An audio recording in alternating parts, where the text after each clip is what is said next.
Magyarországon az emberek 60%-a rosszul alszik. Ez nem az én kutatási eredményem, hanem a vendégem Kun Zoltán általi megfigyelés, aki fenntartható teljesítmény mentor és alvás forradalmár. Zoli, tényleg ennyire rossz a helyzet itthon? Igen, és hát az a helyzet, hogy évről évre egyre rosszabb az elmúlt 10 év kutatási alapján, tehát fokozatosan romlik a regenerációnk, romlik az alvásunk, és egyre többen tapasztalják meg az alvás problémákat, vagy hogy fáradtak, vagy nincs energiájuk, tehát a szubjektív érzet is egyre rosszabb, de a mért adatok is azt mutatják, hogy ebben sajnos egyre rosszabb irányba haladunk. Én a 20-as éveimben emlékszem arra, hogy volt egy olyan mantrám, hogy hát én nem alszok sokat, majd ráérek még aludni. Miért ennyire fontos egyébként az alvás az emberi szervezetnek?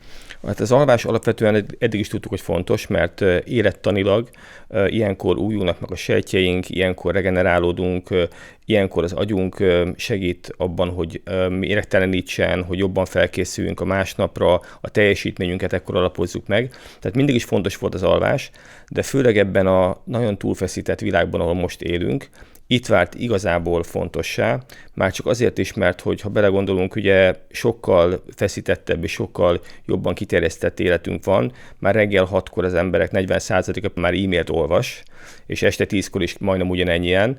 Tehát igazából a napi 8 óra munka az leginkább ilyen 14-16 órányi mentális terhelés jelent, folyamatosan foglalkozunk ezzel. Tehát ez nem volt jellemző ránk mondjuk egy 10-15 évvel ezelőtt, és a kütyük, a technológia, a socialnek a hatása, ennek az agyalásra való mondjuk ilyen hatása, hogy egyre többet foglalkozunk éjszaka olyan gondolatokkal, amikkel beviszünk a nappalunkba. Ezek az elmúlt években váltak egyre gyakoribbá, és ez mind kihatott az alvásunkra. Milyen következményei lehetnek annak, hogyha valaki rosszul alszik? És ha jól sejtem, az, hogy valaki egyszer-kétszer rosszul alszik, az még beleférhet, de ha valaki huzamosabb ideig, hetekig, hónapokig, nehogy Isten évekig rosszul alszik?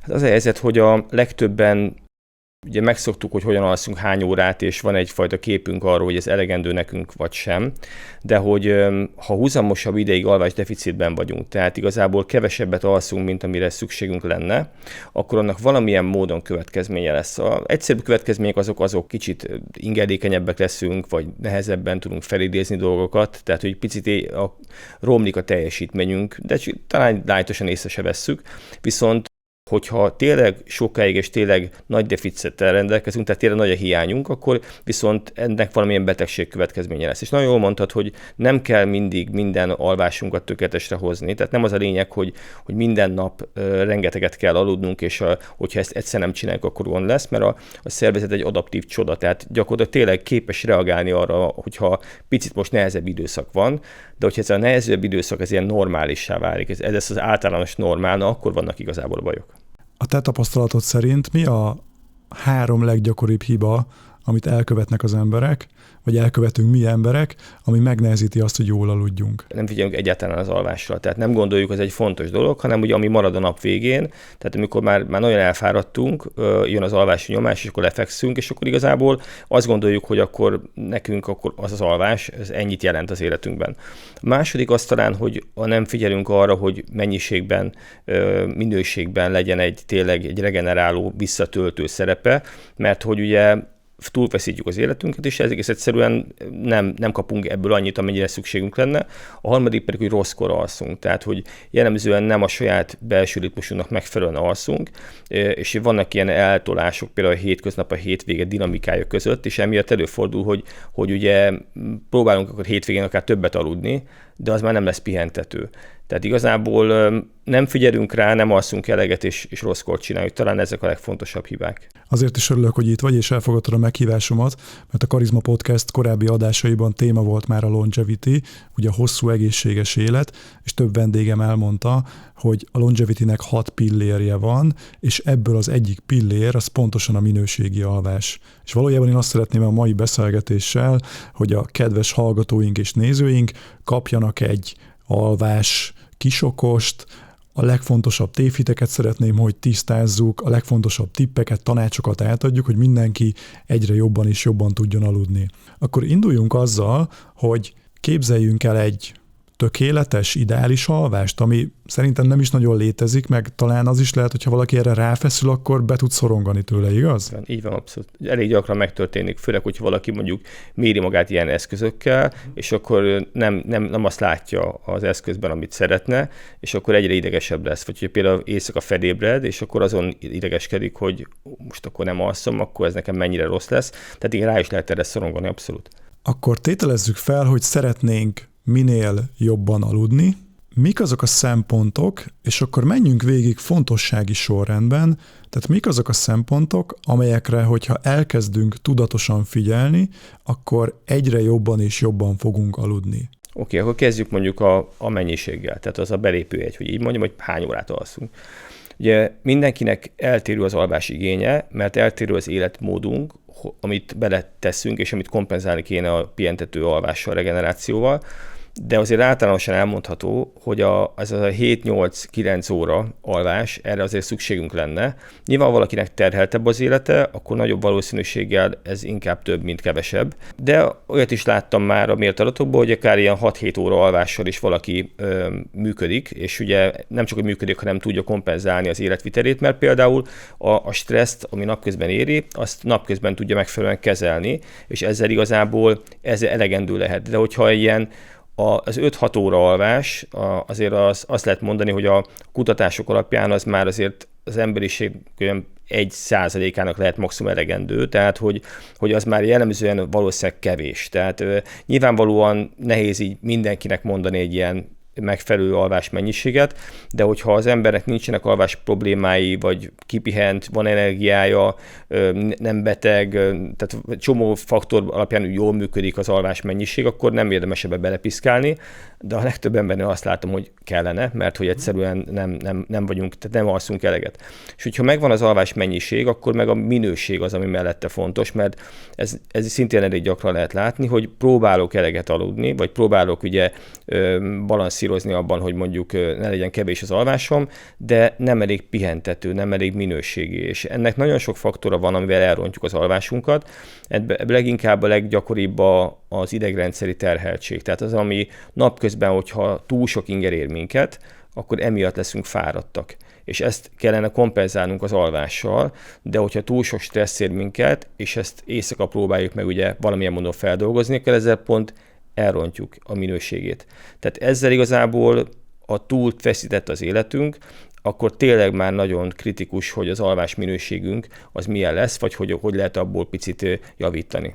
Tehát azt mondod, hogy elsőként a mennyiség a legfontosabb, utána érdemes a minőségre figyelni, utána pedig arra, hogy mennyi stressz ér minket egy adott napon, mert jól értettem, hogy az alvással valójában a stresszt dolgozzuk fel, a napi ingereket dolgozza fel az elménk? Így van, az idegrendszernek a regenerációja, idegrendszernek a nevezzük így gyógyulása, vagy a helyreállítása is az alvás közben történik leginkább.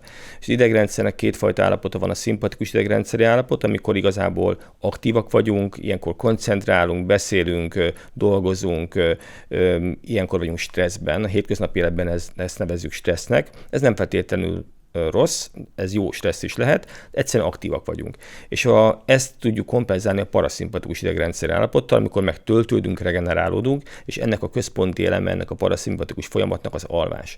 És az a helyzet, hogyha túl sok a szimpatikus állapot, tehát túl sok a stressz az életünkben, akkor egész egyszerűen nem elegendő a töltődő állapot, amivel ezt idő, amit vissza tudnánk tölteni. Tehát az történik, hogy éjszaka is például gyakran stresszelünk, amire nem is tudunk. Tehát, hogy nem csak nappal, hanem éjszaka is benn van a stressz az életünkben.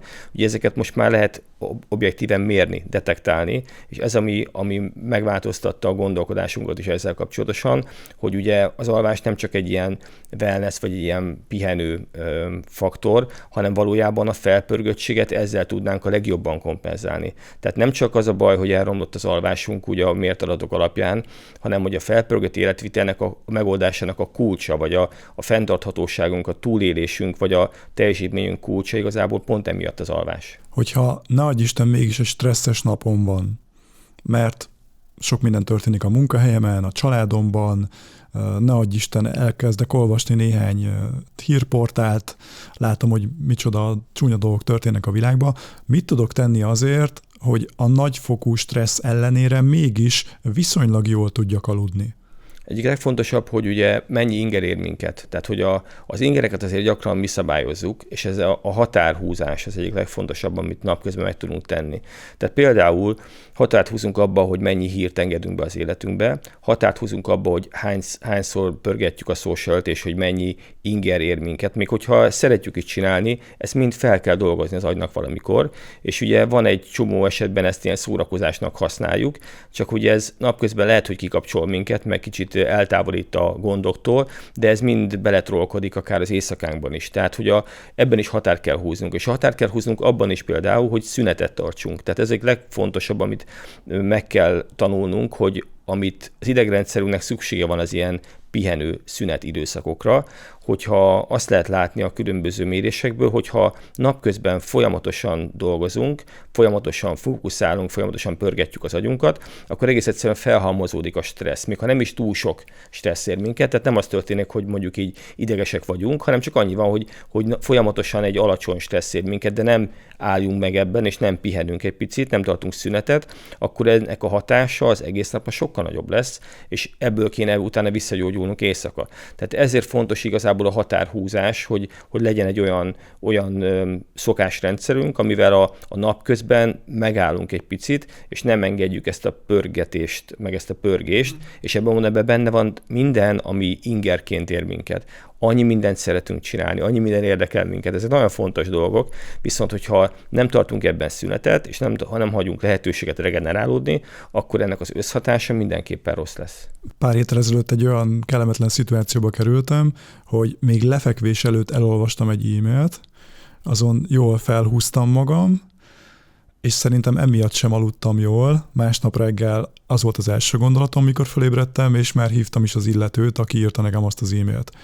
Ebből kifolyólag mi az, amit javasolsz, hogy mit érdemes csinálnunk elalvás előtt, akár 1-2-3 órában, és mi az, amit nem érdemes csinálnunk? Mi a tapasztalatod? Kezdjük azzal, hogy nem tudom, ki írt neked e-mailt este, de hogy ugye azzal is tehetünk másoknak is sokat, hogyha nem írogatunk egymásnak e-maileket, és nem zavargatjuk egymást bizonyos ponton túl. Tehát ez a vezetőkre igaz, a munkahelyekre igaz, ha ilyen e-mail volt, de hogy ez elég gyakran látom, hogy a munkakultúra is ugye ennek a 0-24 órás folyamatosan bekapcsolt állapotban vagyunk, hát mindig elérhetőnek kell lenni, meg ott az okostelefon, hát akkor ugye, és akkor ez azt is jelenti, hogy ha nem küldözgetünk egymásnak, akkor próbálunk segíteni azzal, hogy mindenkit megtartsa a saját határait.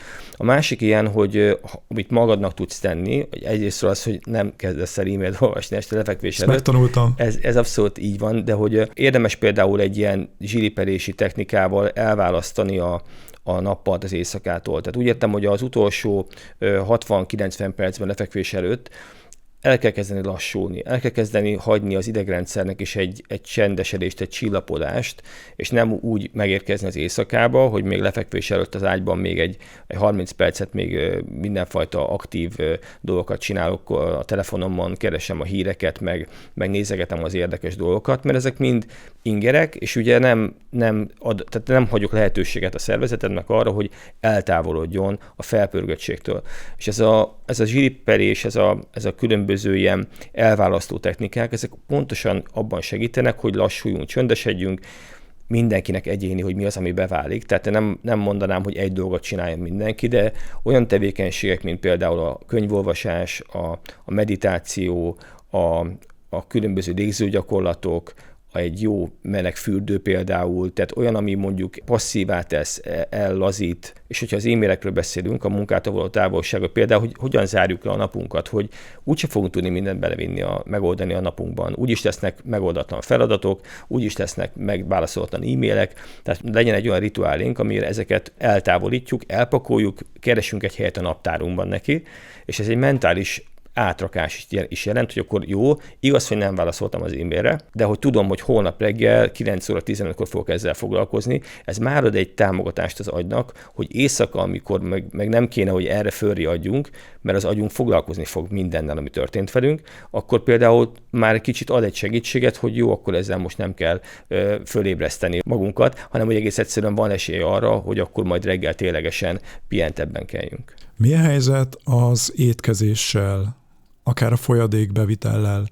mennyit és mikor érdemes elalvás előtt? Ugye ez alapvetően keveset iszunk jellemzően, tehát nem hogy vizet természetesen, most arról beszélek, és ez is egy másik probléma, hogy ugye gyakran olyan italokat fogyasztunk, amivel pörgetjük magunkat, és akkor inkább először erről beszélek, amit ne csináljunk, tehát a kávé, az energiaitalok, az alkohol, ezek olyan pörgetőszerek, amiket, hogyha rosszkor fogyasztunk, akkor ez mind beletrolkodik az éjszakánkba. Megemeli a pulzusunkat, és magas pulzussal nem fogunk tudni jól pihenni. Kis mennyiségben is, ugye? Ez már akkor is be tud zavarni. Alapvetően minden mennyiségnek van hatása, az már egyéni, hogy mennyire zavar be az éjszakába.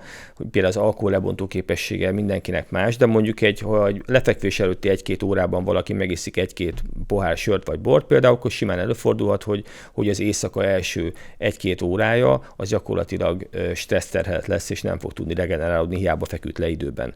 De ugyanez a kávénál is, annak van egy ilyen fedezési képesség, ami lebomlik a szervezetben. Vannak mondhatók általános szabályok, de inkább azt mondanám, érdemes mindenkinek magának kikísérletezni. Egy biztos, hogyha ilyen pörgető dolgokat viszünk be a szervezetbe, mert valamiért pörögni akarunk, akkor annak van hatása az alvásunkra, és pont ugye negatívan. Amivel viszont ugye pozitívan tudunk segíteni, az pedig a nyugtató teák például, amik este a csendesedésnek a illóolajok mellett például egy pont jó kombója például egy ilyen szokást fölvenni, hogy egy jó mondjuk kamilla teát este, nem tudom, hogy ki szereti a kamilla teát, de hogy lehet, vagy ki lehet kísérletezni többfajta ilyen gyógynövényeket, igazából ezt akarom mondani, vele el lehet lazulni egy kicsit, és akkor lehet, hogy ez egyfajta ilyen, mint gyerekkorunkban a bögre kakaó volt, ami segített mondjuk, hogy egy pohár meleg tej. Tehát, hogy ezek segítenek abban, hogy mondjuk ide érkezzünk meg. Ha meg túl sok folyadékot iszunk, tehát túl sok vizet például lefekvés előtt, akkor nyilván az meg kihathat arra, hogy emiatt kell fölkelnünk ezek az ingerek miatt éjszaka, az meg azért nem jó. Viszont abból többet látok, hogy valakinek egész egyszerűen kevés folyadékot iszik, és például ez is kihathat az alvásra. Hogyha napközben kevés vizet iszunk, mert dehidratáltak vagyunk, akkor van, akinek emiatt például rossz az alvása. Tehát be kell lőni az ideális saját magunknak megfelelő mennyiségeket, és az étellel gyakorlatilag hasonló a helyzet, ott is, ha későn eszünk. A késő az mit jelent? Hát ugye a lefekvéshez minél közelebb, inkább így mondom, meg ugye nyilvánvalóan mikor fekszünk le, ez is kérdés, de hogyha nehéz ételeket eszünk például lefekvés előtti pár órában, az biztos, hogy a gyomornak ugye az még feladatot ad, és minden, ami szervünket érintő, például az alkohol a májat ugye terheli emiatt, ugye a gyomor mondjuk, hogyha egy nehéz ételt vagy egy fűszeres ételt eszünk, akkor arra kell gondolni, hogy annak a szervnek van ott feladata, és addig nem fog tudni az idegrendszernek a paraszimpatikus működésébe kapcsolni, hogy így mondjam, tehát egész egyszerűen más dolga van a szervezetünknek, úgyhogy meg kell adni a lehetőséget arra, hogy tényleg el tudjunk kezdeni regenerálódni. Mi a helyzet a hőmérséklettel, maradva még az ideális alvás megcélzását illetően? Hát mármint ugye például a hálószoba hőmérsékletével. Ugye hát alapvetően, ha a környezetet nézem, akkor a hideg, a hűvös és a zajtalan környezetre van szükségünk. A hideg azt jelenti... hűvös, zajtalan. Igen, a hideg hűvös az majdnem ugyanazt jelenti, tehát 17-19 fok lenne elvileg, azt mondják az alváskutatók, az ideális, és akkor itt annyira egyéni az embereknek a hőérzete, hogy ezt azért csak zárójelbe tegyem hozzá, de hogyha valaki elkezdi hűvösebbre venni a hálószobát mondjuk, vagy gyakrabban szellőztetve és akkor kicsit hidegebb legyen, azért meg fogja tapasztalni, amit korábban ő csak 24-25 fok mellett tudott mondjuk aludni, lehet, hogy képes hozzászoktatni magát fokozatosan. Tehát nem az a lényeg, hogy sokkot kapjunk azonnal, például itt sem, de hogy a hűvösre hamarabb szükségünk van, és akkor inkább azt mondanám a hideg és hűvös helyett, hogy legyen akkor hűvös, tehát hogy zajtalan,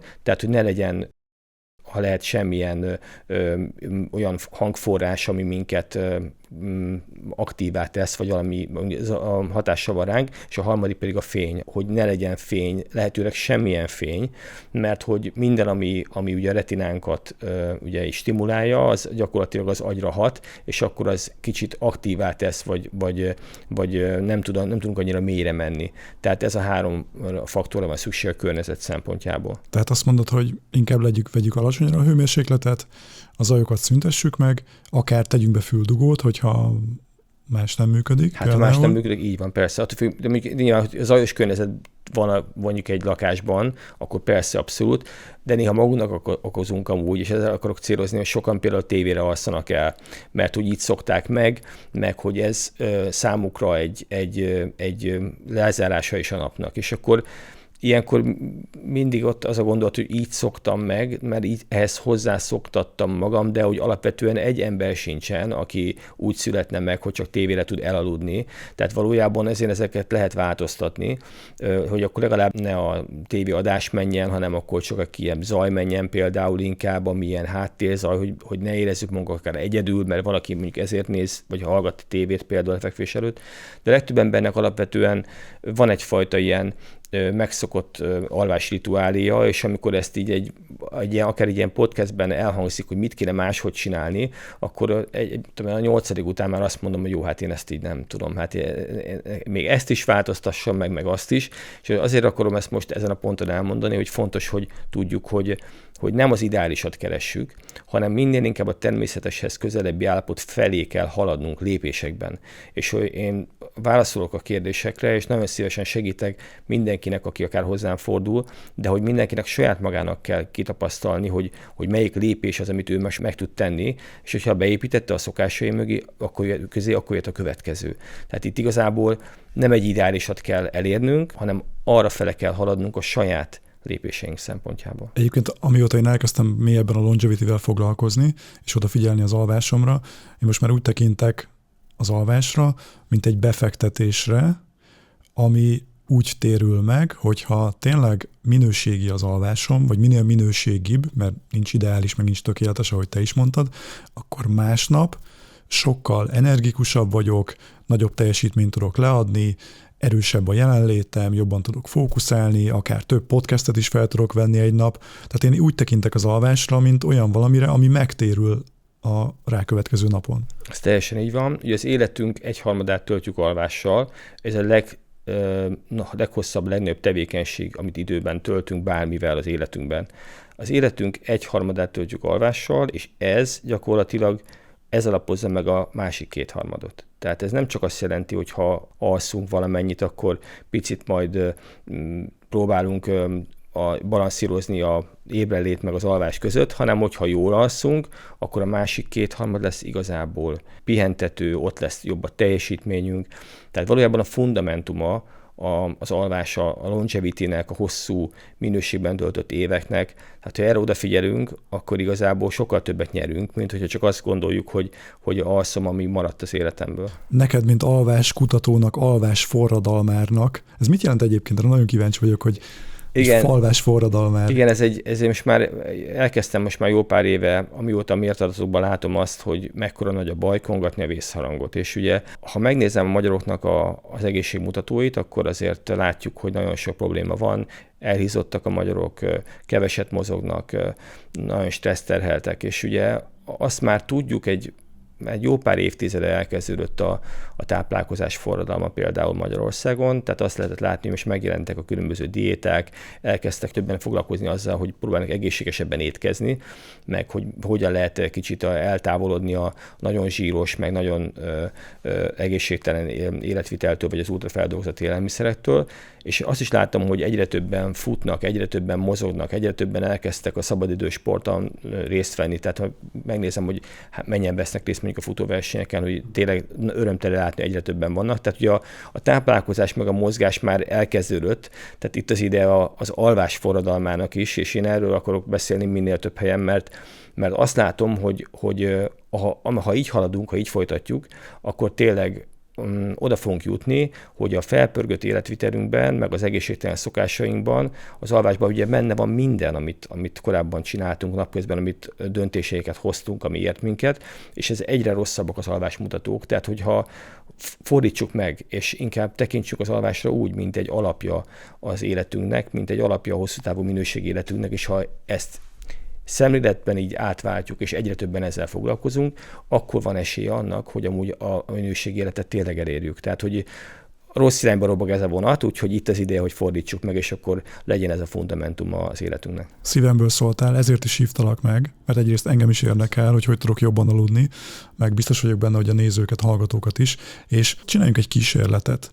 Én úgy készültem a mai felvételre, hogy igyekeztem jól aludni, minél jobban. És elhoztam neked a statisztikáit a tegnapi alvásomnak. Én egy okos gyűrűvel mérem az alvásomnak a minőségét, és hallgassuk a szakértőt, hogy mit mond róla. Szóval a tegnap esti alvásom az úgy nézett ki, hogy 8 óra 59 percet töltöttem az ágyban. Mondhatnánk, hogy ez lenne a mennyiség, akár ez ilyen túlalvásnak is tűnhetne, de ami viszont meglepő, és ennek nem örülök annyira, hogy mindössze 7 óra 27 percet aludtam. Tehát ezek szerint sokat voltam ébren, lehet, hogy nem aludtam el elég gyorsan, igaz? Igen, hát ugye ez egy faktor, hogy mennyit töltünk az ágyban, meg hogy ebből mennyi a valódi alvás, és utána jön a kérdés, hogy mennyi ebből a pihentető alvás. Tehát ez 3 szint van igazából. Oké, és akkor nézzük meg a különböző alvásciklusokat, mert hogy itt különböző féleképpen tudunk aludni. Ugye ez a 7 óra 27, ez úgy jött össze, hogy ugye 1 óra 31 percet voltam ébren, szerintem ez sok. Volt az úgynevezett REM alvásom, ami 1 óra 2 perc, akkor itt ír egy olyat, hogy light alvás, könnyű alvás, ez 5 óra 29, és volt egy 55 perces mély alvásom.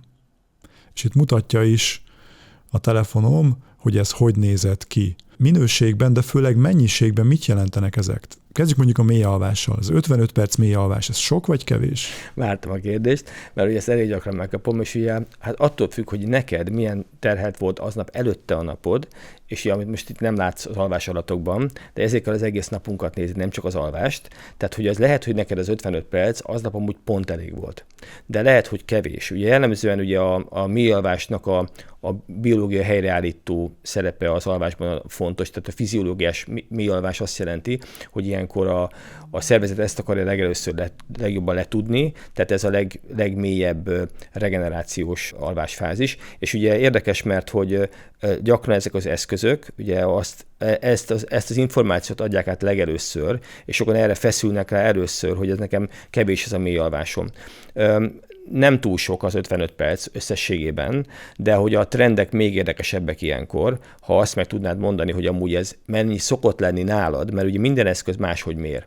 Pontosabban ezek jellemzően egy gyűrű, ugye ez egy végtagon hordott eszköz, mégpedig nagyon pontosan tud mintát venni, ugye, mert szorosan illeszkedik az ujjadhoz, viszont ugye ez sem mér, hanem becsül, tehát időközönként vesz csak mintát, de a trendekből már jobban lehet látni például, hogy neked mennyi szokott lenni ez, és ahhoz képest ez hogy néz ki? Általában 1 óra 10 perc, ehhez képest ez szerintem most alacsony. Ez kevesebb, igen. És egy másik dolog, ami még érdekes, és itt szépen látszik, hogy 5 óra környékén konkrétan emlékszem rá, hogy felébredtem, és az volt az első gondolatom, hogy ma 2 podcast felvételem is lesz, és vajon mit kérdezzek még, mi az, amire figyeljek. Tehát elképzelhető, hogy az elmém éjszaka ezen dolgozott, és az akár lehet, stressz helyzetet is hozott be nála, és az volt az első gondolatom, és emiatt egyébként nehezen is tudtam visszaaludni.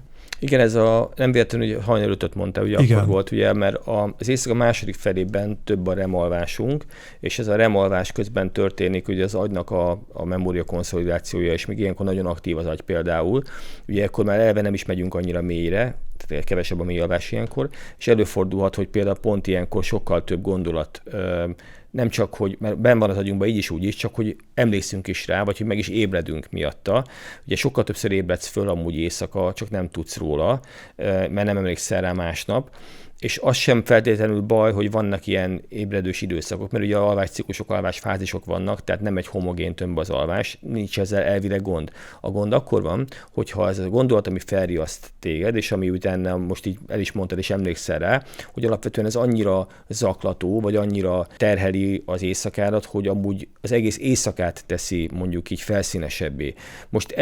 Most azt lehet látni, a kettőt összerakom, ezt a 2 információt, hogy ugye alapvetően nem tudtál valószínűleg azért mélyebbre menni, mert ez a gondolat ott volt a fejedben, Nyilván sokkal több tényező egy alvásban az, hogy mit csináltál előtte, mit ettél, mit ittál, tehát ugye úgy tudnám látni az egészet, de hogyha csak ezt a kis részletét nézem, akkor ez pont egy példája annak, amit sokan éreznek, hogy napközben sok mindennel foglalkoznak, vagy sok hatás éri őket, és ha ezeket a hatásokat nem tudjuk megfelelően elengedni, lerakni, átütemezni, vagy nem tudunk vele mondjuk így kibékülni, akkor ezek meg fognak jelenni az éjszakánkban. Egyébként ráhibáztál, mert hogy nem volt meg az 1 órás lecsendesedési vagy zsilipelési időm lefekvés előtt, hanem még veled készült podcasteket nézegettem, az alvásról olvastam, tehát gyakorlatilag úgy feküdtem be az ágyba, hogy még azon gondolkoztam, hogy vajon miket kérdezzek, majd hogyan építsem fel ezt a beszélgetést. Hát sajnálom, hogy ezek szerint én rontottam el az alvásodat. Nem te voltál, hogy nyilván én vállalom a felelősséget, de ez befolyásolt. De ez valóban így van, tehát ugye ott volt a gondolataidban, gondolom, hogy ugye szeretnél felkészülni, szeretnél pontosan utána nézni, hogy ez egy jó podcast legyen, és ugye emiatt nyilván az ember egy kicsit rá is feszülhet, és hogyha nem zsilipel emiatt, mert ugye azért le kell feküdni időben, ugye elég sokat voltál ágyban például, azért meg kell, hogy dicsérjelek, tehát ugye az látszik, hogy próbáltad azért az alvás időt tartani, de hogy nem, mert van, aki ilyenkor feláldozza azt is, és akkor az meg már egyre rosszabb, tehát ugye amikor már sokáig mondjuk egyetemisták például éjszaka tanulnak alvás helyett, csináltam egyetemista koromban, és ugye ez nyilvánvalóan rossz, mert ugye most már tudom, mert hogy ahelyett, hogy ilyenkor az agynak kéne tudni feldolgozni az információt, helyette meg ugye nem tud aludni, és nem tudunk pihenni, mert ébren vagyunk. Egyébként most képzeld el, be is ugrott, hogy szerintem harmadéves egyetemista lehettem a Műszaki Egyetemen, és konkrétan emlékszem arra a vizsgára, és az mintha mindent megváltoztatott volna bennem, hogy emlékszem, a szobatársaim még javában tanultak, én pedig ilyen 11 óra körül azt mondtam nekik, hogy srácok, én most lefekszek aludni, és majd lesz, ahogy lesz. És onnantól kezdve rájöttem arra, hogy sokkal jobban sikerülnek a vizsgáim, hogyha kialszom magam, mint hogy hajnali 2-ig, 3-ig, akár 4-ig tanulnék, bemennék ilyen üveges tekintettel, zombiként, és megcsinálnám a vizsgát. És valahogy akkor lett egy ilyen rögzítésem, vagy egy új hitem, hogy fontosabb a kialudtság, mint az, hogy az utolsó pillanatig készüljek. Ez teljesen így van, és örülök, hogy te erre akkor rájöttél. Nekem nagyon sokáig tartott, már évek múlva is, amikor már dolgoztam és próbáltam teljesíteni mindenfajta prezentációt, előző este dolgoztam sokáig, amíg ez nem tudatosult bennem pont az eszközök meg a mérések hozták meg azt a fajta felismerést, hogy sokkal fontosabb az alvás, mint azt gondoltam volna, tehát hogy sokkal inkább ez lesz, ami majd abban segít, a teljesítménynek a fele, az kb. Az alvásból származik, és nem a napközbeni gondolataimból, meg tetteimből, tehát ezért igazából most már tudjuk, de hát azért is vannak ezek a podcastek, hogy minél több emberhez eljusson a híre. Beszéltünk mérésről, és ma már különböző típusú eszközök állnak rendelkezésre. Én egy okos gyűrűt használok, de vannak okos órák, vannak okos karkötők. Te személy szerint melyik eszközt ajánlanád, melyiket tartod legmegbízhatóbbnak? Nem egy eszközről beszélnék, hanem alapvetően bármilyen eszközzel elkezdünk foglalkozni, akkor az már adhat egy megismerést, egy tudást, egy információt arról, hogy mi történik velünk, akár napközben, akár éjszaka. Tehát én nagyon javaslom, hogy szinte bármivel, akár egy alvásnaplóval papíron is el lehet kezdeni, de ha eszközökről beszélünk, akkor még egy telefonnal, egy órával, gyűrűvel, bármivel lehet elkezdeni tudást szerezni arról, hogy mi történik bennünk. És nyilván utána jön az a kérdés, hogy mit kezdjünk ezzel a tudással, vagy mennyire valid, mennyire valós számok vannak mögötte, mennyire lehet abból következtetni. Itt már azért a mezőny azért szétcsúszik egy kicsit, tehát ugye sokkal több eszköz ígér pluszt, meg ígér olyan dolgokat, amiket nem tud betartani, de hogyha van egy információnk arról, hogy mi történik velünk, és ezért is mondtam az előbb a trendeket, legalább azt nézzük meg, hogy ha nem is pontosan mér, de lehet, hogy mondjuk ugyanolyan pontatlanul, akkor viszont segít abban, hogy láttassa azt, hogy mondjuk hogyan változik az életünk, mi történik, milyen gondolataink vannak, milyen szokásaink vannak, milyen hatások vannak az életünkben, és ez mondjuk jelent elmozdulást, akár mondjuk a mélyalvásnak az idejében például. Ezeket ugye elkezdjük elemezgetni, már lehet valami, és ugye minél többet akar az ember ebből kihozni, annál inkább érdemes már professzionális eszközök felé mozdulni, amik már nem csak becsülnek, hanem mérnek, amikor már van pontos információnk arról, hogy tényleg az életvitelünk milyen, nem csak az alvásunk, vagy nem csak a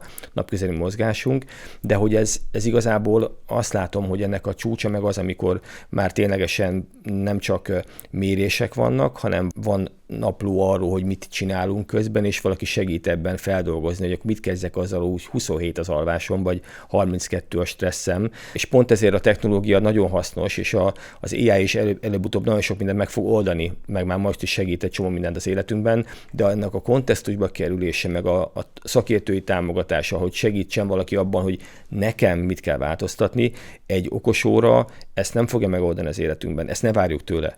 De hogyha elkezdünk arra fókuszálni, hogy mit csinálunk, és az mit okoz a szervezetünkben, és ebből az információt elkezdjük valami módon hasznosítani, azok nagyon jó lépések arra, hogy a saját alvásunk javuljon. Személy szerintem milyen eszközzel méred az alvásodat? Legelőször használtam az egy Apple Watch, amit igazából az napi fitness mozgáshoz, meg a életvitelemnek főleg a mozgás mennyiségnek a meghatározásához használtam legtöbbet, és amit mi használunk, az pedig egy olyan tesztszenzoros mérőeszköz, amivel már lehet ezt az életvitelt is monitorozni, ez a Firstbeat-nek van egy ilyen eszköze, amivel gyakorlatilag az alvást is lehet pontosan mérni, a HRV pózus variancia alapú. Ezzel időközönként bemérem magamat, hogy lássam, hogy merrefele haladok, és ezzel folyamatosan nem kell mérni, tehát ez nem arról szól, hogy minden napokat méregessek. És hát nagyon sokfajta eszközt próbálunk, meg használunk ki, amik pont abban segítenek, hogy nézzük meg, hogy merre halad a technológia. Egyre fejlettebb módszerek vannak, és ugye ezekből sok kutatást is csinálunk, tehát ezekből tanulunk igazából, hogy mit látunk, hogy merre érdemes mondjuk a szokásainkat, a döntéseinket befolyásolni és segíteni, hogy jobb legyen az életminőségünk. Kanyarodjunk vissza még az ébredéshez. Vannak emberek, akiknek egyszerűen reggel csak kipattan a szeme, fölkelnek, és már elkezdik indítani a napjukat, és vannak olyan emberek, akik nyomogatják folyamatosan a szundi gombot. Mit gondolsz erről, hogy ez mennyire egészséges, és egyáltalán onnantól kezdve, hogy már felébredtünk, hogyha még utána visszaalszunk, az mennyire valós visszaalvás, mennyire pihentető, és mennyire van értelme egyáltalán még nyomogatni a szundi gombot? Tehát legtöbben ugye különbözőek vagyunk, tehát különböző kronotípusunk van, valaki ilyen korai pacsirta, valaki késői bagoly, tehát attól függően, hogy aki nehezen kell, lehet, hogy azért kell nehezen, mert mondjuk később kéne kelnie, vagy később kéne működnie mondjuk az alvásának. De van ilyen, hogy valaki nehezen kell? Vagy egyszerűen csak azt szokta meg, hogy ő nehezen kell? Hát én szerintem van, erre is sokan gondolják, hogy kamasz gyereket mennyire nehéz mondjuk kiverni az ágyból reggelente, de hogy igen, abszolút van mindenfajta típus ebből a szempontból, és ha mit üzen nekünk az, hogy nem tudunk felkelni, inkább így válaszolok erre a kérdésre, tehát hogy föl akarni kelni, és nem tudok, mert fáradt vagyok, mert nem aludtam eleget. Tehát legtöbbször az van, hogy majd rosszkor próbálunk fölkelni, tehát amikor bioritmusunknak megfelelően még aludnunk kéne, de ennél sokkal gyakoribb az, amikor egész egyszerűen azért nyomogatjuk azt a szundi gombot, mert hogy fel kéne ugyan kelni, de még nagyon-nagyon nem vagyunk ott, hogy ezt valóban való is tudjuk váltani. És nem csak az alvás hiány lehet, vagy a regeneráció hiány lehet ilyenkor, hanem például rossz időpontban, rossz alvás ciklus vagy alvás fázisban próbálunk felébredni. Mi alvás közepén, hogyha akkor akarunk felkelni, az nem ideális. De egy 2 alvásciklus határán például, akkor könnyedebben kelünk fel. Ezt honnan tudhatjuk? Ez nagyon sok eszköz már, akár óra, telefon is tud ebbe segíteni, hogy jelzi azt, hogy mikor be lehet állítani ébresztést úgy, hogy akkor ébresszen föl minket, amikor ideálisabbnak látja, hogy akkor jövünk fel úgymond a felszínre. Ezt abszolút javasolt mondjuk akár kitapasztalni magunknál, és ez hogy néz ki. Ennek az alapja amúgy a belső cirkadián ritmusunk, és ebben azért megint az eszközök különböző módon, de tudnak segíteni minket, hogy ideálisabb időpontban keljünk fel, és lehet, hogy emiatt picit korábban kell annál, mint amit gondolnánk, és lehet, hogy ez amúgy pont jobb is nekünk emiatt, de nyilván, hogyha viszont emiatt sokkal kevesebbet alszunk, már eleve a keveset aludtunk volna, és még abból akarunk előrehozni, akkor ez már nyilván nem segít. Tehát nagyon sok embernek különböző az, hogy mikor kell fölkelnie, és mikor ideális, de hogy érdemes megtapasztalnunk a saját belső biológiai órának megfelelő időpontot.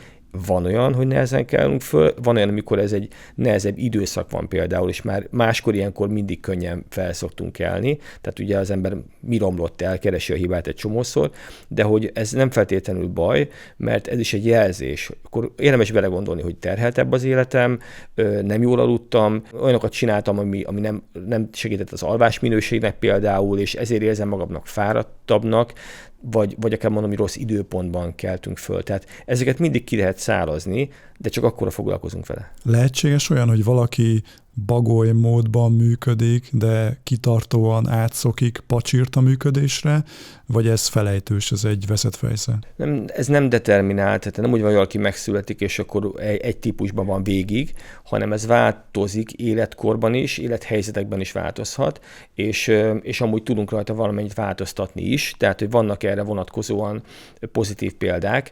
Egy biztos, hogy nagyon átprogramozni, aki szélsőségesen bagoly, vagy szélsőségesen pacsirta, ott azért nem érdemes valószínűleg. Egy biztos, hogy nem tesz jót ez a korai kelés a tipikus bagyoknak, mert ugye nekik nagyon rossz kor minden ebből a szempontból, ami a reggeli, tehát az iskolába indulást, a munka időkezdetét, ezeket érinti például, de hogy ha nagyon ellentétes módon élünk, vagy akár mondjuk tehát több műszakos munkarendben dolgozik valaki, tehát hogy éjszaka nem alszik, mert dolgozik például, ezek azért bizonyos esetekben tudja tolerálni a szervezet, vagy jobban tolerálja, de legtöbb esetben ezek alapvetően nem jó nekünk egyáltalán. Mennyiben befolyásolhatja az alvásunk minőségét a horkolás? Abszolút. Az, hogy éjszaka hogy veszünk levegőt, vagy hogy mennyire felszínes az alvásunk például a horkolásnak a hatásaitól, vagy ha mellettünk horkol valaki, és akkor az hogyan hat ránk például, ezek mind az alvás minőséget rontó tényezők, és hogyha ugye lézés kimaradásunk is van, tehát amikor a horkolásnak súlyosabb formái vannak, ezek a apnói, amikor ilyen már problémás helyzetek vannak, akkor annak meg már komoly következményei is lehetnek, betegség következményei is akár. Úgyhogy ezt érdemes erre azért odafigyelni, hogyha rendszeres problémánk van ezzel, hogy akár kicsit utána nézni, kivizsgálni, akár háziorvoshoz fordulni, vagy alváslaborba menni, nyilván a helyzet súlyosságától függően, de hogy valamit tenni érdemes vele, mert annak üzenete van. Lehet, hogy mondjuk túlsúly a probléma, lehet, hogy valami szervi probléma van a háttérben, tehát sok oka lehet ennek, de hogy érdemes ezzel kezdenünk valamit, mert ennek is van egy üzenete. Beszéltünk arról, hogy ha stresszesek vagyunk, akkor könnyen előfordulhat, hogy hajnalban akár felébredünk. Milyen technikákat javasolsz arra, hogy vissza tudjunk aludni? És gyorsan elmondom a sajátomat is. Én sok-sok éves, sőt évtizede vettem részt egy Domján László-féle agykontroll tanfolyamon, és én ott tanultam azt a módszert, amit a mai napig használok, hogy elképzelem azt, hogy egy tengerparton fekszem, és a homokba elkezdek számokat rajzolni, mondjuk belerajzolom a homokba, hogy 100, aztán elsimítom a homokot, mintha nem írtam volna oda semmit, aztán beleírom azt, hogy 99, elsimítom, és itt szépen számolok visszafelé, és ez nálam az esetek nagyon nagy százalékában szokott működni, nem jutok el a nulláig, és vissza tudok aludni. Neked milyen bevált módszereid vannak, amit javasolsz a hallgatóknak? Igen, ez az agykontroll tanfolyamat én is elvégeztem, nem tudom ezt konkrétan, de hogy ugyanígy én is ezen végigmentem, és tényleg működő technikák ezek. A meditáció, a különböző légzőgyakorlatok például, vagy amit mindenképpen érdemes javasolni, hogyha mondjuk egy olyan 20-30 percig nem sikerül visszaaludni, és már ez már az a kategória, amikor az ember akár ideges is lenne, hogy akkor miért nem megy, akkor viszont érdemes felkelni, és valamilyen olyan tevékenységet csinálni, vagy átülni például egy másik kanapéba, vagy fotelbe, vagy valami, hogy picit eltávolodni az ágytól. Mert hogy ne szokja meg az agy, hogy az ágy az a forgolódásról szól, tehát hogy legyen egyfajta ilyen kilépés ebből a rendszerből, és amikor már úgy érzük, hogy megint megpróbálnánk eludni, akkor megint feküdjünk le. Tehát, hogy üzenjünk magunknak azzal, hogy nem forgolódunk az ágyban, hanem alszunk, vagy hogyha ez sem megy, mert nagyon fel vagyunk zaklatva, akkor ne kezdjünk el mondjuk dolgozni például, hanem ilyen nagyon unalmas, passzív tevékenységet csináljunk, tehát mit tudom, lehet ilyenkor vasalni például, vagy mi vigyázzunk persze, hogy bekapcsolva hagyjuk a vasalót, vagy mosogatni, vagy bármilyen tevékenység, ami tényleg ilyen elviszi a fókusz, de nem én ingert, nem kütyűvel összefüggő, és utána, amikor már kezdenénk megint elmosodni, akkor, vagy könyvet olvasni például megint egy hasznos dolog lehet, de ilyenkor nyilván ilyen narancssárga, meg ilyen pirosabb színű spektrumú lámpák mellett, tehát ne kapcsoljuk fel a villanyt, tehát ne legyünk aktívak azonnal, és utána próbáljuk meg még egyszer visszaaludni ebben. És hogyha nyilván egyszer-kétszer előfordul, ez nem gond, ha viszont valakinek rendszeresen ezzel van problémája, akkor megint utána kell menni, mert annak valamilyen üzenete van, hogy miért pont akkor történik, mi történik, miért nem tudunk ezen segíteni, és vannak szakemberek, akikhez lehet fordulni ilyenkor, tehát hogy ne hagyjuk, hogy hozzászoktassuk magunkat, hogy én így működöm, mert vannak saját szokásaink, amik ugye alapvetően már megszoktuk, hogy így működünk, de néhány dolgot csak tolerál a szervezet, vagy hozzászokott, és nem kéne, hogy rossz legyen. Én bevallom, hogy sose vettem még be altatót, de mit gondolsz a különböző altató bogyókról, melatoninról, ezek segíthetnek, érdemes már, ha nagyon szükséges, vagy inkább kerüljük el, és próbálkozzunk anélkül? Oké, disclaimer, én nem vagyok orvos, és ezt mindig el is mondom, hogy az orvosnak a feladata az, hogy a betegséget gyógyítson. Van, amikor háziorvos írja föl, vagy pedig szomnológus például az altatót, annak komoly szerepe van, megvan, hogy meddig és hogyan szedje valaki, és ez nagyon hasznos, főleg amikor már nagyon akut probléma van. De ennél sokkal jellemzőbb az, hogy valaki évek óta akár kontroll nélkül hozzászoktatta magát, hogy csak altatóval tud elaludni, mondva ő, és így szedegeti a bogyókat. A melatonin is ebből a szempontból hasonló, hogy egy nagyon fontos segítség, például valaki időzónákon átutazik, és akkor egy pár napig tart, míg ugye visszaáll a biológiai órája, alkalmazkodik a környezethez, és akkor ilyenkor felborul az alvása, vagy pedig egy nagyon krízis helyzetben van az ember, és már nagyon nem tud aludni, akkor például, ha egy időközönként egy ilyen melatonin kúrát csinál, az segíthet. Arra kell figyelni, hogy ne szoktassuk hozzá a szervezetünket, mert ugye az altató hosszú távon amúgy nem működik, vagy nyilván mondom, vannak olyan idegrendszeri vagy pszichológiai problémák, amikor kell is, de a legtöbb embernek inkább az van, hogy ezzel a mesterséges szelekkel, bogyókkal próbáljuk kompenzálni azokat amúgy a rossz szokásainkat, a döntéseinket, vagy életmód hatásokat, amik érnek minket, vagy hogy megéljük, amit viszont ha kiszálaznánk, az lenne a megoldás, és ezzel csak elfedjük a problémát. Tehát nem pihenünk, hanem csak elalszunk, az nem ugyanaz. Mi a helyzet a napközbeni alvásokkal? Tehát, hogyha valaki azt érzi, hogy nagyon fáradt, és hogy napközben ledől egy fél órára, másfél órára, ez mennyiben befolyásolja az éjszakai alvást, érdemes-e, nem érdemes? Sőt, most ugrik be, hogy van egy jó barátom, aki szinte minden egyes nap, ebéd után, ő ezt úgy hívja, hogy leszokott dűlni, ledűlésnek hívja, ledűl egy 20-25 perc, de már 15 perc is saját bevallása szerint nagyon sokat segít neki, hogy ebéd utána sokkal fókuszáltabb, energikusabb legyen. Mit gondolsz erről? Ez teljesen jól csinálja, 15-20 perc az, ami úgy ideálisabb, 25-30 meg 40 perc az már bezavarhat az alvásciklusokba, de ezt ilyen power napnek, ilyen gyors alvásnak nevezik. Élettanilag függően attól, milyen koronotípus vagyunk, de előfordul az, hogy mindenkinek van egy ilyen mélypontja. Általában ugye az ebéd utáni időszak szokott lenni.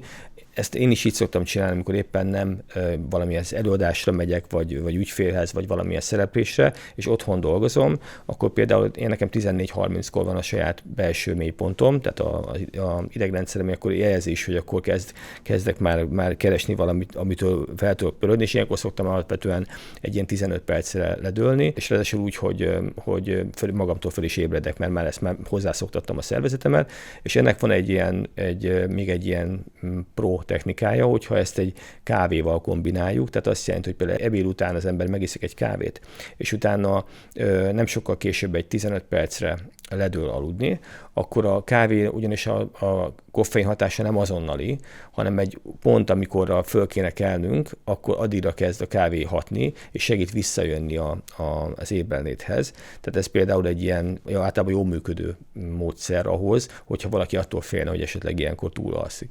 És egyébként egy ilyen power nap alatt jól sejtem, hogy nem mély alvás történik, hanem csak REM alvás, vagy még az sem, hanem csak ilyen könnyed? Ezek a könnyed alvások igazából valóban, csak nem megyünk el a mély alvásig, pont ez a lényege, és nem ébredünk fel a mély alvásban, mert az megint akkor az ember úgy érzi, mint aki átment egy úthenger, hanem annyi, hogy csak ilyenkor az agyhullámok változnak, a vérnyomásunk csökken, tehát igazából egy picit egy nyugalmi állapotba kerülünk, és ez ilyenkor van esélye annak, főleg, hogyha valaki ezt úgy tényleg szokásszerűen csinálja, a paraszimpatikus oldalt aktiváljuk, tehát igazából ez hozzájárul az alvásunkat kiegészítő előkészíti, a regenerációnkat megnöveli, és a napi stresszterhelést igazából ezzel jobban tudjuk kompenzálni. Ennek a power nap az egy tipikusan, mert ez egy alvás igazából, de hogy nem csak ezzel tudjuk napközben, hanem hogyha olyan szünetet tartunk, ha olyan én időt csinálunk, olyan tevékenységet, olyan hobbit, ami nekünk fontos, vagy ugye például nőknél egy gyakori egy kozmetikus, fodrász, masszázs, tehát amikor foglalkoznak, babrálnak az embert, ugye nekünk a hajunkkal nem lehet. Ugye, fodrász az nálunk ritkább. Ez nem működik, és amúgy a férfiaknál alapvetően nehezebb ilyen szokásokat detektálni, mert a férfiaknak ezek a kikapcsolódások elég gyakran az aktivitással járnak együtt, tehát mit tudom én, a videójáték, lövöldözős videójátékokkal, haverokkal sörözünk, az igazából nagyon hasznos lelkileg, de ezek alapvetően a passzív, elcsendesedő tevékenységtől elég távol állnak. Szóval igazából emiatt is kell akár a férfinak erre jobban odafigyelni. Mikor álmodunk? Melyik alvásciklusban? Alapvetően a REM fázisok szólnak az álmodásról, ekkor az agy nagyon aktív.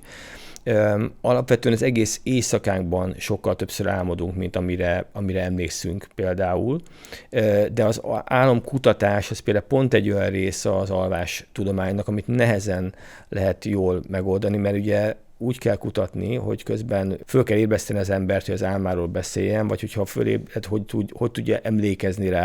Tehát, hogy azért van egy kicsit kihívása ennek, de ezek is tanulhatóak. Tehát, hogy lehet tudatosan álmodni, lehet ebből a szempontból akár egy problémát elvinni, úgy problémát, hogy egy megoldandó feladatot például elvinni magunkkal az éjszakába, és akkor azot kiadni mondjuk, hát, ha már egyszer agykontroll, akkor ez is ilyen módszerekkel tudunk igazából az agyunkkal a passzív időszakban is támogatást adni. Ez nyilván azért ezt ne essünk általában túlsódára, és ne azt gondoljuk, hogy akkor tök oké, mert produktívabbak vagyunk akkor, hogyha éjszaka alvás közben is feladatokat oldunk meg, mert azért ennek nem ez a szerepe, de hogy egy elég aktív és egy eléggé hasznos része a kreativitásunk szempontjából, az ötleteink, a gondolataink, a memóriának a különböző kezelése, tehát a hosszú távú memória és a napi történések összepárosítása történik ilyenkor.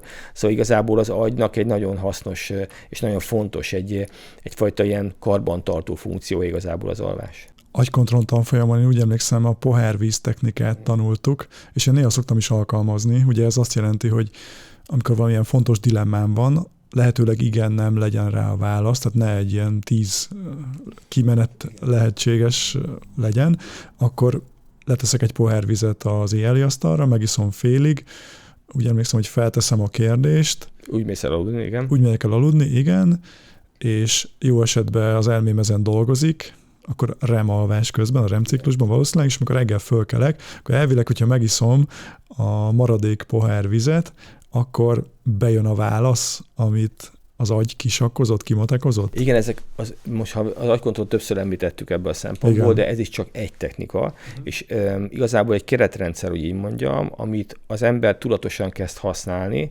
és olyan, mint az izmok építése a konditeremben, hogy ha van egy keretrendszerem, hogy hogyan feszítem, meg engedem el, meg milyen terhelem az izmaimat, akkor ezeket tudom szabályozni, és tudom építeni.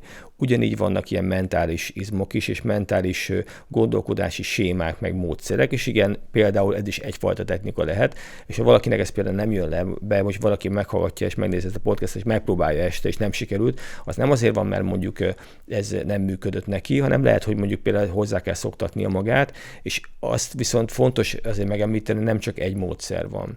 Tehát a legfontosabb itt azt talán, hogy tényleg az önfejlesztés, az, hogy az önreflexió, hogy figyelek magamra, és próbálok technológiákat, módszereket tenni, amivel utána javítani tudom. Szerintem ezt mindenkinek felírnám receptre, mert hogy ez annyira fontos, hogy ne csak éljük az életünket, hanem figyeljünk arra oda, hogy lehet ezen javítani, és ilyen technikákat meg ugye legyünk bátrak kipróbálni, és ne essünk kétségbe akkor, hogyha esetleg nem jön be azonnal, mert az nem azt jelenti, hogy nem sikerült, vagy ez nekünk mi ebben nem vagyunk jók, hanem azt jelenti, hogy nem szoktattuk magunkat hozzá. Mondtad, hogy alvásforradalmár vagy, beszélgettünk már a küldetésedről, de vajon hogyan alszik egy alvásforradalmár? Erre az a kötelező válasz, hogy jól, ugye? De mennyire jól, ugye? Nem, alapvetően én ugye most már 10 éve, amikor elkezdtem bemérni magamat, és elkezdtem szembenézni, hogy milyen életvitelem van, és sok mindent változtattam. Azóta például a regenerációmat helyezem központi helyre, és ez nem csak az alvást jelenti, hanem már a napközben az első pillanattól reggeltől kezdve odafigyelek arra,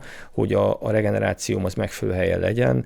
Mondok egy példát, az egyik fontos dolog, amelyet tudunk javítani, és talán erről még nem beszéltünk ma, az a mozgás az alvásunkban, és például nekem 10 éve, amikor láttam azt, hogy nem mozgok eleget, tehát hogy időközönként járok edzeni, és ez nagyon jó, mert és fociztam, egy csomó mindent csináltam, amivel terheltem magamat pár óráig, de a többi napokon meg reggel fölkeltem a ágyból kimentem a lakásból, a lifttel lementem a mélygarázsba, a mélygarázsból átmentem a munkahelyre, ott fölmentem a mélygarázsból a lifttel a munkahelyemre, és utána ugyanez visszafele, tehát gyakorlatilag alig mozogtam, meg sem mozdultam, és például 10 éve most már ez az első, amit betervezek a naptáramba, hogy mi az a legalább 30 percnyi fizikai aktivitás, amit megcsinálok aznap.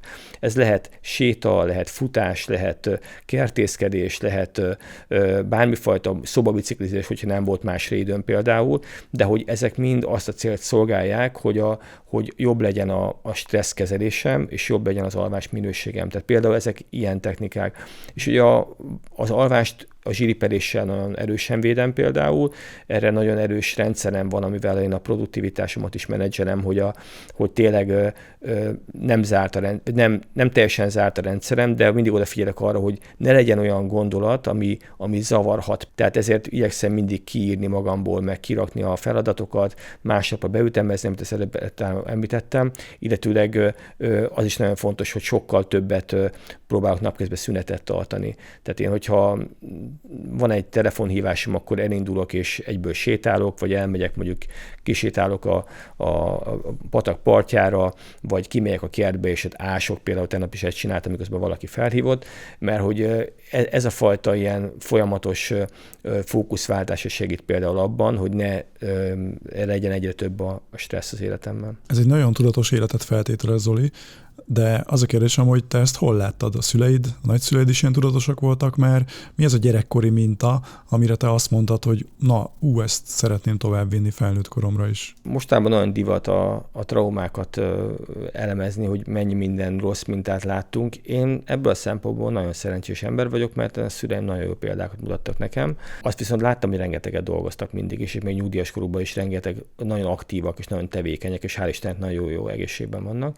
De hogy nem ez volt, ami engem elvitt ide, nekem több részből állt az, amikor elkezdtem ezzel foglalkozni, és az első ilyen sok, amiért az akkor voltam, 20 éves voltam, egy ilyen direct marketing ügynökséget csináltunk, rengeteg rendezvénnyel, folyamatos pörgéssel, és mellette volt egy zenekarom is, ha azóta is megvan, amivel jártuk az országot, meg mindenfajta koncertjeink voltak, és egyszer pont a Vajdaságban zenéltünk kint, januárban volt, és emlékszem, hogy a hajnali 3 körül jöttünk vissza a koncertről, ugye ráadásul énekelek a zenekarban, tehát frontemberként ez az ember begyűjti ilyenkor az adrenalin löketet. Én vezettem az M5-ös autópályán hazafele, ugye tél volt, be volt fűtve a kocsi, és azon gondolkodtam, hogy de jó életemben, hogy ez a sok pörgés, meg minden, és hogy milyen jó érzés, hogy a munkám is, meg a hobbim is milyen jól összekapcsolódik, és amikor így kb. Ide jutottam, akkor valaki rám kiáltott hátulról, Zoli, elaludtál? És akkor volt az, hogy fölriadtam, és már a kocsi csúszott le a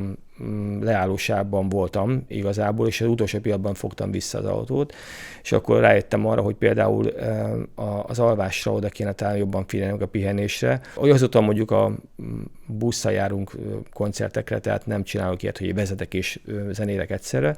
Még pár évvel később volt, vagy szerintem 30-as éveimben volt már, hogy akkor odafigyeltem ugye az alvásra legalább, de hogy a fáradtságra még nem, és ott meg az volt, amire így előttem van, hogy Szlovákiába mentünk síelni, és akkor a kisgyerekemet akkor tanítottuk síelni, és jöttünk haza egy hosszú nap végén, hát az ember síel, meg elfáradt, meg tele van mindenfajta, tehát fizikai fáradtsággal is, meg mentálissal is, és ott hazafele mellett is volt egy olyan, hát éreztem, hogy kicsit elkezdek fáradni, de azért. Jó, és akkor amikor olyan jól esett belefáradni abba a fáradtságba, hogy akkor Na de hát ezt megint hál' Istennek akkor is kaptam egy jelet, és sikerült megint utolsó pillanatban fölriadni, és akkor úristen, itt van a családom, itt van a gyerekem, mert hogy nem tehetem meg ezt, és akkor az volt az, ami onnantól közben rájöttem arra is, hogy a napomat se feszíthetem akárhová, és a legutolsó pont talán, amit az előbb már mondtam, és amikor már beleláttam a szervezetembe, és most már az egész életemet erre építem, hogy tehát nem az alvásra, hanem arra, hogy fenntartható legyen, és ne csak feszítsen, hanem hogy eredményesen legyek, és közben ezekből a tudásból, most megkérdezted, elmondtam, ez az én történetem, de nagyon sok embernél azt látom, hogy mindenkinek megvan a saját története, a saját viszonya az életéhez, és hogyha ezeken elkezdünk ezen dolgozni, akkor tényleg egy teljesen más pályára kerülhet valaki, nem kiég, meg nem mondjuk beteg lesz, vagy nem meghal, mert tényleg sajnos nagyon sok olyan embert is már nem látok magam körül, barátot, ismerőst, munkatársat, aki már nincs velünk, mert olyan életvitele volt, vagy olyan döntéseket hozott, vagy úgy hatott rá, hogy egész egyszerűen elvitte akár valami betegség, vagy olyan hirtelen szívmegállás. Tehát én ezért vagyok nagyon aktív ebben a kérdésben, mert úgy látom, hogy tényleg ezen nagyon sok minden múlik, hogy jól állunk hozzá ahhoz, hogy eleget pihenünk, hogy jól állunk-e ahhoz hozzá, hogy minden bele akarunk préssen az életünkbe, és hogy jó döntéseket hozunk-e. És hogyha valaki elkezd ezzel foglalkozni, akkor javulhat minden. Ha meg nem, akkor nem. El is érzékenyültél.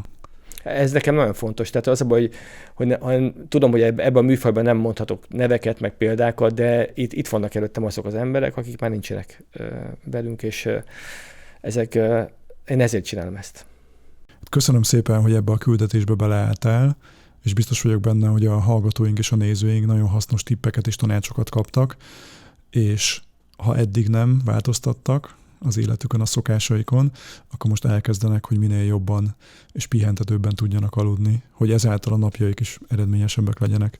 És elérkezünk most már a villámkérdésekhez, mert hogy neked is készültem, Zoli. Erre pedig nem lehet készülni, úgy tudom. Előtte még gyorsan elmondom a nézőinknek, hallgatóinknak, hogy 5. éve készítem már a Karizma podcastet, és egyre többen hallgatjátok, nézitek, egyre több pozitív visszajelzés érkezik, aminek nagyon örülök.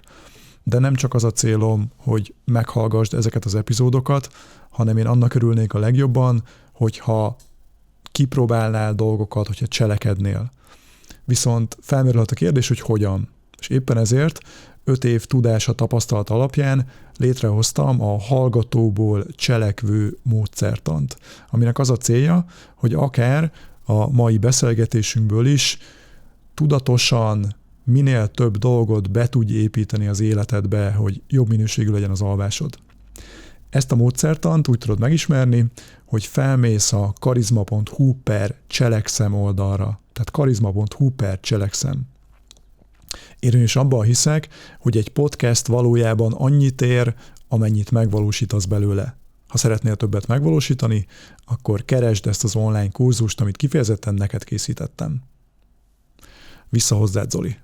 Mi volt a legjobb tanács, amit valaha kaptál az életedben? Hát előbb a szüleimről beszéltünk, és akkor talán azt tudnám mondani, hogy ők miközben azért éreztem a kontrollt egy csomószor, tehát hogy tényleg hozzam ki magamból, a tehetségemből azt, amit lehet.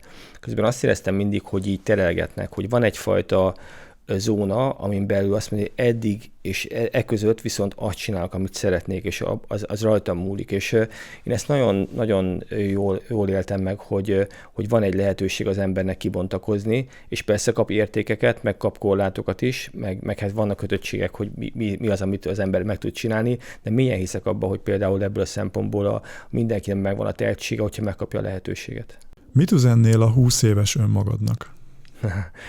Hát, hogy vegyünk vissza magunkból egy kicsit, mármint úgy értem, hogy nagyon jó, hogy pörög az ember, de hogyha lehetne egy picit ezt tudatosabban, például az egyetemi példa is nagyon jó volt erre, hogy nem feszíteni az éjszakát, hanem hogy mondjuk így tudatosabban dönteni nappal, akkor biztos vagyok benne, hogy még annál is, hát nem tudom, nem hiányzik semmi, amit nem értem el, de úgy értem, hogy talán még jobban, még többet is tudtam volna az elmúlt utána következő mondjuk 30 évből kihozni. Viszont biztos, hogy ha 20 évesekkel szoktam mondjuk beszélgetni, vagy előadásokat tartani, ott pont ezeket mondom el, ezeket a példákat, úgyhogy szerintem ezt elmondtam volna magamnak is akkor. Mi az a szokás, ami legpozitívabb hatással van az életedre most? Szerintem a természettel való kapcsolatom. Az, hogy már reggel kimegyek a napfényre, hogy folyamatosan kim vagyok a kertben, hogy igyekszem minél többet kapcsolódni a földdel, nézni, ahogy a növények nőnek, tehát kertészkedek. Szerintem ez most, ami a legtöbbet tölt, és nagyon jó érzés lelkileg is. Mi a legnagyobb félelmed? A legnagyobb félelmem az szerintem az, hogy nem jut el ez a sok információ időben azokhoz, akikhez el kellene. Talán nem vagyok elég aktív, vagy nem vagyok elég hatásos ahhoz, hogy minél több ember tudjon ezekről a dolgokról.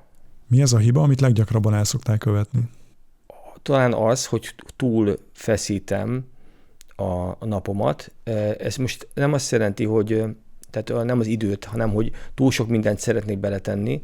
Ennek van egy technikám, amivel ezt próbálom kompenzálni azért, és ez működik, de még mindig attól függetlenül megcsinálom, mert hogy a technikám az, hogy priorizálok folyamatosan. Tehát, hogy azt csinálom, hogy fél órás bontásokban akár megvan az egész napom, de hogyha arról van szó, én ezt nem következetesen csinálom meg, hanem hogyha van egy olyan bejövő impulzus, van egy olyan telefon, egy megkeresés, bármi, amire reagálni kell, nyilván akkor viszont tudom, hogy mik azok, amiket át tudok egy másik időpontra tenni.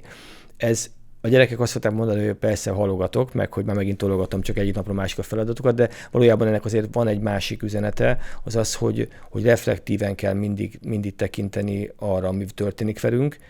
Ezzel együtt még mindig nagyon sok mindent akarok csinálni. Ez sajnos ez a hétköznapokban egy hibám, hogy így mondjam. Mi az, amiben hiszel, és mások azt mondják rá, hogy ez őrültség? Hogy őrültség? Nekem nem szokták azt mondani, hogy őrültség, nem tudom. Lehet, hogy nagyon sok mindenben hiszek. Tehát én hiszek az emberekben, hiszek abban, hogy amit talán ezzel már szintén mondtam, hogy mindenkiben van valamilyen tehetség, amiben lehet, hogy nem segítették kibontakozni a szülei, az iskolája, a tanárok, vagy a körülményén teszik lehetővé, de hogyha az ember elkezd ezzel foglalkozni, akkor abból nagyon sok mindent ki tud hozni. Hogy ez őrültségnek tűnik-e valakinek, vagy sem, én ezt nem szoktam megkapni szerintem. Miért vagy a leghálásabb az életben? Hát a családomért és az egészségemért, vagy egészségünkért inkább úgy mondom. Tehát ahhoz a védőhálóért, ami körbevesz, és ebbe beleértve a legszűkebb családomat, a szüleimet, mindenkit, aki körülöttem van, de még barátokat is, és az egészséget, ami viszont egy múlékony dolog, tehát, és nem is mindig tökéletes, de ezért nap mint nap hálát tudok adni. És végül, Zoli, hogy lehet veled kapcsolatba lépni? Mit javasolsz? A legegyszerűbb talán a kunzoltán.hu weboldal, mert hogy itt ott van minden, amivel foglalkozom, itt lehet látni, hogy miket csinálok, vagy kapcsolatba lépni velem. Igazából igyekeztem egy pontra terelni mindent. Nyilván, hogyha valakinek tudok segíteni, akár személyesen, azt nagyon szívesen megteszem. Nagyon sok programba veszek részt, előadásokat tartok. Köszönöm ezt a lehetőséget, és hogy itt is beszéltem most ezekről. De alapvetően mindig elmondom, hogy belül magunkban kell először lépéseket megtenni, de hogyha ez valaki úgy érzi, hogy tudok hozzátenni, akkor nyugodtan keressen meg. Nagyon köszönöm, hogy itt voltál, és biztos vagyok benne, hogy a hallgatóink is elkezdenek most lépéseket tenni a jobb minőségi alvás érdekében. Úgy legyen, és köszönöm szépen. Bízom benne, hogy ezután a beszélgetés után te is jobban fogsz majd aludni. Ha tetszett, akkor megköszönöm, hogyha feliratkozol a YouTube csatornánkra. És van egy jó hírem számodra. Hoztam neked egy másik Karizma Podcast beszélgetést, amelynek témája szintén a hosszú egészséges élet. Ha ezt szeretnéd megnézni, meghallgatni, akkor mindössze annyit tegyél meg, hogy kattints ide a képernyő jobb felső sarkába, és már indul is. Ez az.